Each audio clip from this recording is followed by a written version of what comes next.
Hello, my name is Eric Scott. I was assigned with Greg Shields and Chris Sigmund a group teaching project about a speech. As a group, we decided on the speech from 1993 ESPY Awards given by Jim Valvano after he won the Arthur Ashe Courage Award. A little history about Jim Valvano. He was the NC State basketball coach from the 1980s to the 1990s. Like I said, the speech was given in 1993 when he won the Arthur Ashe Courage Award for his courageous battle with cancer. Unfortunately, he passed 2 months after this speech, so this was his final speech. For my task on this group project, I have been assigned describing what the thesis is and the central idea of this speech, and if he stays on target with it. Well, this is a very unorthodox speech. Jim was a very wild man, and that was just how Jim, he did it by his way. Well, this speech, he didn't have time to practice. Like my guy said earlier, this was a special occasion. He didn't have time to write this speech. This is straight from his heart. It's from his hip, and it's full of passion. So you know it's something that he loved and he wanted. Now, citing my textbook on page 342, thesis is one complete sentence that identifies the central idea of this speech. So with that said, the thesis for this speech that I was able to develop was, it is important to live life to the fullest, to chase your dreams, and never give up. Now, breaking down that thesis, there's 3 parts. Live life to the fullest. And Jim will discuss how he lives life to the fullest. He also discussed dreams that he had, and he also discusses his battle never to give up. So what my next task was to identify main points presented in this speech that supported this thesis.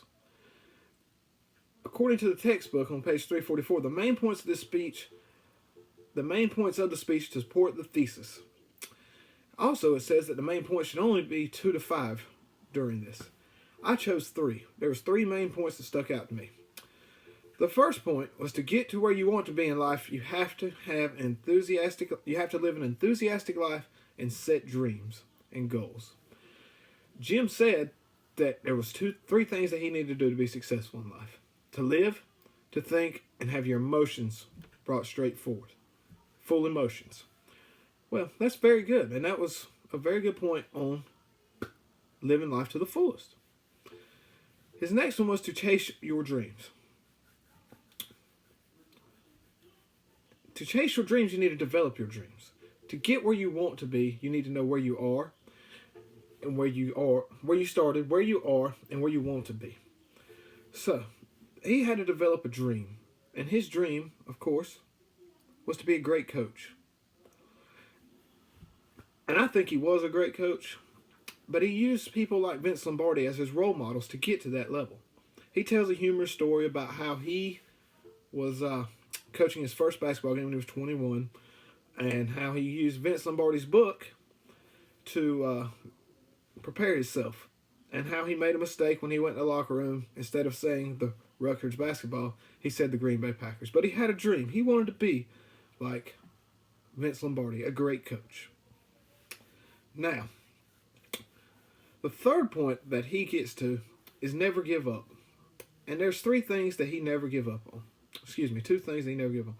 He was diagnosed with cancer, and he fought that battle hard, and he never gave up. Barely able to walk on the stage, he walked on the stage that night and accepted his award and gave this speech. So he never gave up on that battle. Another battle that he never gave up on, and he tried, and he finally got it, was the Jimmy V Foundation. What the Jimmy V Foundation was, it was started that night, and he brings it up in his speech. It is a foundation to research into cancer.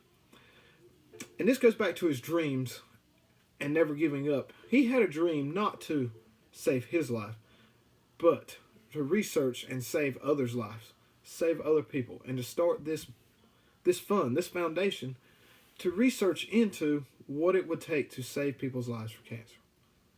So, like I said, Jimmy V passed away 2 months after giving this speech. But since then, the Jimmy V Foundation has made great strides into looking into cancer research. And so, therefore, his dream lives on. And that goes back to never giving up. In his honor, people never give up. Or they never gave up on his foundation, which I think is a wonderful thing, because it is a great foundation. Now, back to his speech. Like I said, it's a very unorthodox speech, but it does have 3 main points. It also has a thesis. The thesis is long and kind of sporadic, but the speech was long and kind of sporadic. The 3 main points, yes, they are different. Each one talks about what he did through life to live life to the fullest, like the thesis. Also, to chase your dreams. He chased that dream of being the great coach that he became, using lessons learned from Vince Lombardi and lessons that he learned from himself. He became a great basketball coach, and that's what he wanted. And also, to never give up. He never gave up on his battle with cancer. And he also made another dream and never gave up with the Jimmy V Foundation. So, that right there concludes my thesis statement of the speech and my 3 main points. The thesis again is, it's important to live life to the fullest, to chase your dreams and never give up. And the 3 main points were live life to the fullest, think, laugh, and bring raw emotions to the table. Second part was be who you want to be. Know where you are, know where you started, and where you need to be. Have a goal, have a dream. And he did. He wanted to be a great coach. And number 3, the Jimmy V Foundation. He had another dream, and he did not want to give up. And because of that, the predecessors below that he left behind never gave up. And that's why the Jimmy V Foundation is where it is today, because he never gave up, instilled it into the people never to give up. All right, so I'm going to throw this back to Greg, and thank you for your time.